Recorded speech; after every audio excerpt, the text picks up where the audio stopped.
Today is Friday, October the 23rd. I am your host, Casey Phoenix, and this is my morning political thought.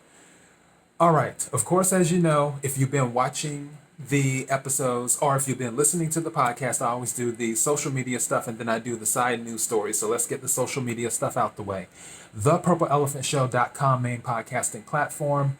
The Purple Elephant Show on Parler, on Instagram, Facebook.com/ The Purple Elephant Show. Add the thing for a second. If you're watching this on BitChute, Dailymotion, or YouTube, don't forget to hit the subscribe button followed by the notification bell. That way you will know when I upload a new episode. And just in case, you might hear the landscaping people in the background, because I know I can hear them, but hopefully it's not too bad. All right. As for the side news stories, let me pull out my notes here. I have my notes and I have my laptop next to me. Okay, so first thing, the Senate voted yesterday. It was a 12-0 vote. It was from the Senate Judiciary Committee to authorize the subpoenas of Jack Dorsey, who is the CEO of Twitter, and Mark Zuckerberg, who is the CEO of Facebook. I mentioned this before. All of this is for show. Nothing will come of it. It doesn't mean anything until more companies appear, which, by the way, speaking of social media companies appearing, Parler redid their page, their front page, I guess you could call it a landing page or whatever, their page. So when you go to parler.com, it looks different now. And it's actually, I like the new look. So shout out to Parler on that. But things will not change until more companies appear to compete with these particular, I guess you could call them tech giants or tech titans or whatever, to break up the technocracy. And also things will not change until Section 230 is changed. That way, Facebook and Twitter and anybody else can be held accountable. They don't want to be held accountable. Now, in order for Section 230 to change, obviously you need the votes. The votes are not there right now. There aren't enough votes in the House. There aren't enough votes in the Senate. So because there aren't enough votes, there isn't anything that can be done. Yes, the DOJ filed a antitrust complaint against Google, but as I said before, when it comes to that, most of the things that were mentioned in there, it isn't that big of a deal. The only thing that I feel will really stick to Google is how they change their algorithms, and that interfering in elections, which not only could be something as related to the DOJ, but also with I'm looking for the technical term, I'm trying to think. I believe it's an in-kind campaign contribution is the technical term for it, where you do something and you don't necessarily give money, but your actions contributed to helping the campaign. And because they might have done that and not done it fairly, then that will more than likely stick. But as for these subpoenas, as I mentioned before, nothing's going to happen here. So, yeah, whenever they come in, let me see if they have a date on this. I'm looking at the article. All I see is that it was a 12-0. A date has not been set for testimony from Mr. Zuckerberg and Mr. Dorsey, but it is anticipated to be scheduled before November 3rd elections. So they're saying that the date that they're going to testify, Mark Zuckerberg and Jack Dorsey, will possibly be before the November 3rd elections. Again, just show. All right. Speaking of the Senate, there were enough votes for Amy Coney Barrett to go out of the Judiciary Committee, which was I call the Judiciary Committee the preliminary part of the voting, where, of course, she's vetted and all of that other stuff. And then it goes to the full Senate. So now it went out of the Senate Judiciary Committee, and now it's going to the floor of the full Senate. It should be voted on by Monday, if I'm not mistaken. Let me double check that. Here, that one was also a 12-0 vote. By the way, the Democrats didn't show up. They pretty much boycotted the whole thing. Not that we care, but yeah, it's going to go to the full floor of the Senate. I don't see a date. Oh, yeah, here we go. On Monday. So Monday is the 26th. So on the 26th, it's going to go to the full floor of the Senate for a vote, and then they will decide if she gets in or not. 95% sure she's going to be confirmed. 5%, if somebody comes out of something with left field, you never know. But 95% sure she's going to be confirmed. All right. Now, this particular story, side story, because the other things I usually pull from the Washington Times. This side one I pull from the New York Post. This one is about the United States and Russia. The United States and Russia are working on a nuclear deal. I am, what's the word I'm looking for here? I'm not that enthusiastic about this deal. The reason is because there was a nuclear deal done with the previous administration, with President Obama's administration. What some people don't know is that when the deal was done with President Obama's administration was saying that was a win. In actuality, it was not a win. What Russia did, Russia got rid of their some of their nukes. But this is the thing. The nukes that Russia got rid of were the nukes they were planning on getting rid of anyway because they were upgrading their nuclear arsenal. So it's sort of like if a wife complains about a husband's old chair and the husband was going to get a new chair anyway, and then she's complaining one day and he says, you know what? I'm going to get rid of this chair and get a new one. And she's like, yes, I finally got through to him. And then, of course, she tells all her friends, I finally convinced my husband to get rid of that old chair. He's had it for 15 years and all this stuff. And little did she know her husband was planning on getting rid of the chair anyway and buying a new one.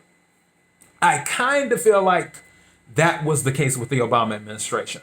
Russia was planning on getting rid of the nukes anyway because they were upgrading their nuclear arsenal. So nothing was won. There wasn't anything won. They were going to do it with or without the agreement with President Obama's administration. The Russians still would have got rid of the nukes to get their new nuclear weapons, their upgraded nuclear weapons. So now the United States and Russia are doing a deal. I know President Trump originally said that he was looking to do a deal with Russia and China, but obviously President Trump and President Xi are not on good terms right now and probably won't be for a very long time. So it's just the United States and Russia. The envoy, President Trump's envoy, said the nuclear deal is very, very close. And I'm just going to read part of this article. I'm not going to read all of it. President Trump is very, very close to securing a nuclear deal with Russia involving a freeze on warheads for a year, according to Trump's arms control envoy. The United States and Russia have been inching closer to an agreement, which could be finalized ahead of the November 3rd election, following concessions by Moscow earlier this week. We don't have an agreement yet, but certainly given the fact that Russia has moved in the direction of the United States' proposal for this cap, it looks like the two sides are getting much, much closer together, U.S. Arms Control Envoy Marshall Billingsley said, and I would say we're very, very close to a deal. The deal would also extend the New START agreement for a year. The last bilateral treaty limiting the nuclear arsenals of both countries that's set to expire on February 5th. News of the nearing nuclear agreement comes after both sides appeared to be at odds a week ago. But on Tuesday, Russia's foreign minister indicated that Moscow would okay the Trump administration's demand for a year-long warhead freeze if New START was extended. All right, so I'll just stop there. So we're close to this nuclear deal on Russia. As I said before, I'm not that enthusiastic about it because it's kind of whatever. Regardless of the freeze, both countries still have enough nukes to blow up the entire world. So make it make sense. But if they want to wave the flag and say, hooray, we put a freeze on nuclear weapons, all right, fine, good for you. All right. Next thing, speaking of stuff that is happening on the Asian continent, Secretary Pompeo is meeting up with some Asian countries. He's going to leave on Sunday, is when he will leave. It's going to be a 6-day, 4-country tour. He's going to visit Asia and he's going to meet with regional leaders on defense and security issues in regards to the growing issue of China. So he's going to stop by India first and speak with, and also Defense Secretary Mark Esper is going to go with him. And they're going to meet with the Indian counterparts. The secretary will then visit the Indian Ocean island states of Sri Lanka and the Maldives before traveling to Indonesia. So we're looking forward to strengthening critical relationships with our friends and partners, emphasizing our deep commitment to the Indo-Pacific and advancing our vision for long-term partnership and prosperity in the region. Dean R. Thompson, Principal Deputy Assistant Secretary of State for South and Central Asian Affairs, told reporters. Mike Pompeo joined top ministers from India and Australia in Tokyo this month, seeking to forge a closer partnership in amid mutual concerns about Chinese encroachment in the region. The four powers known as the Quad, okay, that's new, never heard of that. Let me repeat that again. The four powers known as the Quad have been discussing ways to coordinate military and economic policy to constrain Beijing. The United States has been pressing China in strategic waterways off the Chinese coast in a bid to counter Beijing's claims of vast areas of the heavily trafficked Chinese Sea. I'm going to stop reading the article there. Obviously, we're trying to rally, and when I say we, I'm talking about the United States is trying to rally other countries in the Asia region because China is being extra right now. I mentioned it before, but it doesn't hurt to mention it again. China has directly or indirectly said that land is owed to them by 21 countries. You can't make this stuff up. Again, they have directly or indirectly said land is owed to them by 21 countries. 21. Not 1, not 5, not 10. 21 countries. I need to make that clear. So, yeah. Everybody's trying to rally the other countries together to keep China in check because they're being extra right now, and they've been extra for a while. All right. Speaking of Asia, Thailand. The Prime Minister of Thailand may have some trouble because it seems like the youth of Thailand are rising up.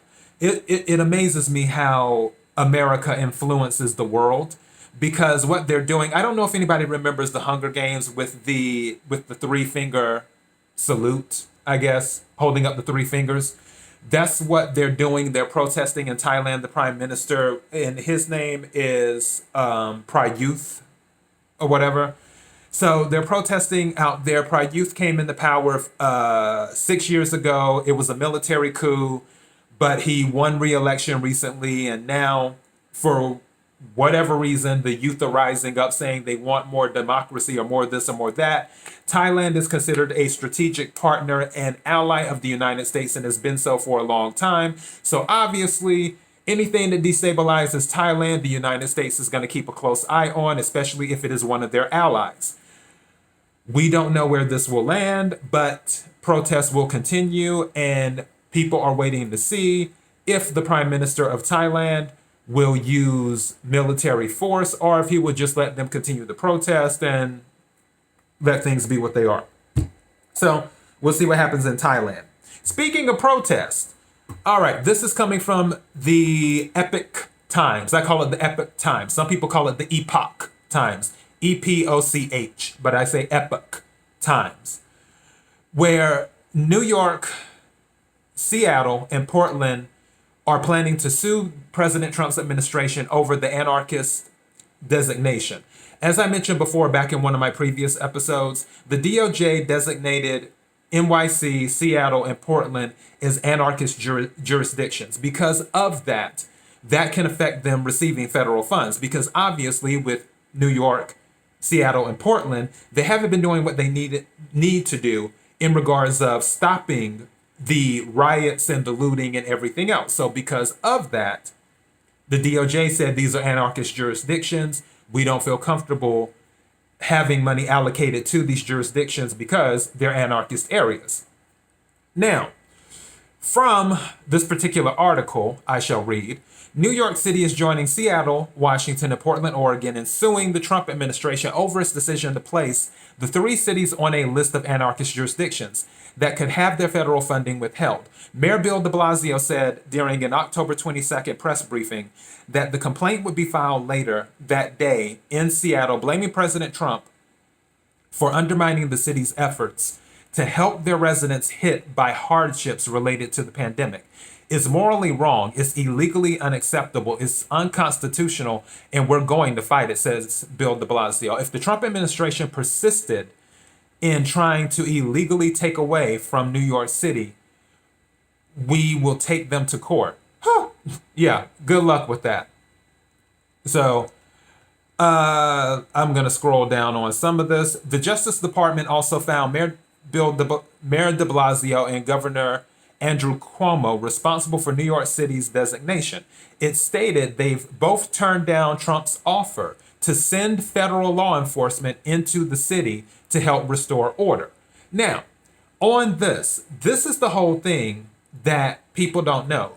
The president can't just send in troops. There was this thing when the right, and not that the protests have stopped in some of these cities, they're still going on in some of these cities.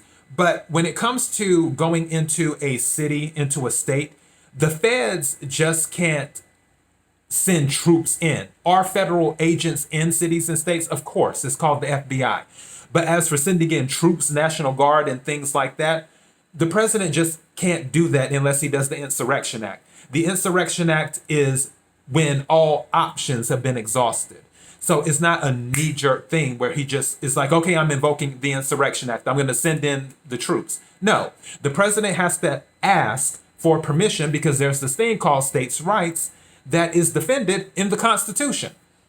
So the president has asked the mayors, the governors of where all of this rioting has been happening in these cities, in these states. And the governors and mayors have been saying, no, we don't need your help. We don't want your help. And the president's like, okay. And then he'll ask again, hey, it looks kind of crazy over there. Let me help you out. I want to send in some federal help. No, we don't need your help. Okay, we got you. That's why the DOJ was like, President Trump has offered to send in the troops. The cities and the states were saying no. Because of that, we are designating these areas as anarchist jurisdictions because the cities and the states have not done what has been needed to get these particular jurisdictions under control. If they are not under control, they are anarchist jurisdictions. And because of that, we cannot justify sending federal funds to jurisdictions that have anarchy running rampant in the streets.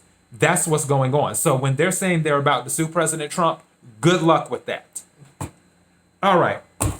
So those are the side news stories. Let's go ahead and get to the main morning political thought. When it comes to the debate, I was pleasantly surprised in regards to the debate. I honestly, my original feeling is still the same though. No one cares. I believe everyone is at the point now where they're just like, can November 3rd get here so we can just wrap this on up? And that is still my feeling. But as for the debate, as for President Trump's performance, I have to take a sip of my lemon water because my throat's getting dry. As for President Trump's performance, it was amazing. He did great last night. Personally, I like him off the rails a little bit. And as I said before, when I gave my opinion on the last debate, his strategy was to throw Joe Biden off because everyone knows that Joe Biden has certain issues. And people with those type of issues, it's hard for them to keep a train of thought. So he was constantly interrupting Joe Biden, even though Joe Biden started interrupting President Trump first. And if you don't believe me, you can go back and watch it again and see that Joe Biden did interrupt President Trump first. He started with the interrupting first.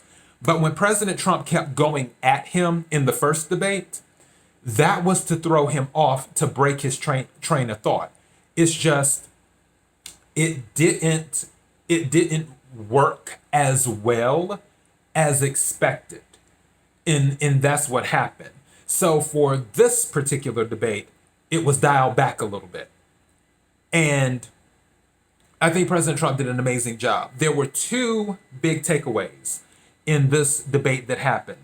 One of the big takeaways, and some people may not realize this, when Joe Biden said he is going to do a path of citizenship for 11 million, which it irritates the hell out of me when people say 11 million.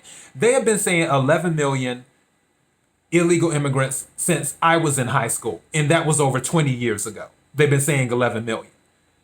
So we know it's not that now.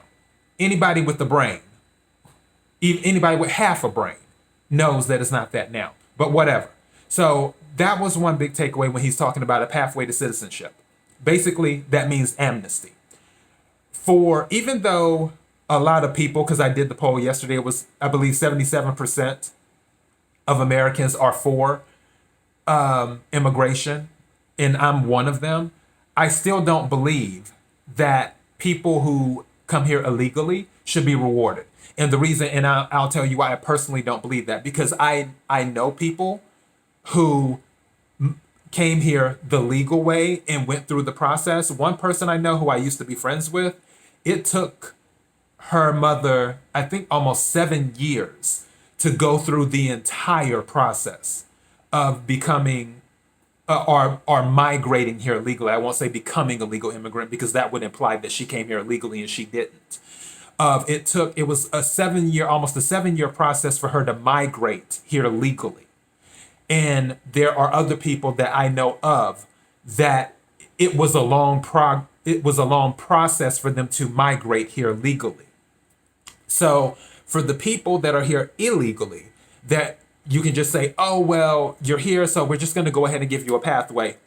No, I don't believe in that at all. Do I believe that we can welcome more people in? Absolutely. Like I said yesterday, we can easily take in 100 million more people without a problem. We only have a population of 320 something million. That's not much. China has 1.23 billion. Right now, India has over a billion. And we have plenty of land. I've been across the United States. We have plenty of land. We have plenty of room. My thing is, do it legally. And I don't believe in rewarding people who come illegally. And you can say, oh, well, they came from a war-torn country, or they came from this, or they came from that, and this was the circumstance, and that was the Look, all over the world, everybody has a sad story. I can give you a sad story of people in the United States. I can give you a sad story of people in Canada. I can give you a sad story of people in Africa. I can give you a sad story on every single continent that you can think of. Everyone has a sad story. It doesn't justify doing something illegally. You can try and rationalize it all you want. It's still illegal. So I don't think that should be rewarded. That was one big takeaway, because for some people, they're not into that. They may be into immigration, as in welcoming people, but they're not into a pathway to citizenship for people who came here illegally. The other big takeaway is that when he said he would phase out fossil fuels, and he's making it sound as if it's going to happen sooner rather than later, when obviously it's not. Renewable energies and everything else is not strong enough to support the entire United States. California is an example of that. California went to solar, wind, and all this other stuff, but California still has rolling blackouts. I mean, one of those reasons with the rolling blackouts is because of the fires, but that's due to bad forest management and other things. This state is a hot mess. But in addition to that, rolling blackouts have happened because a lack of energy, because people obviously have been staying at home due to the lockdowns.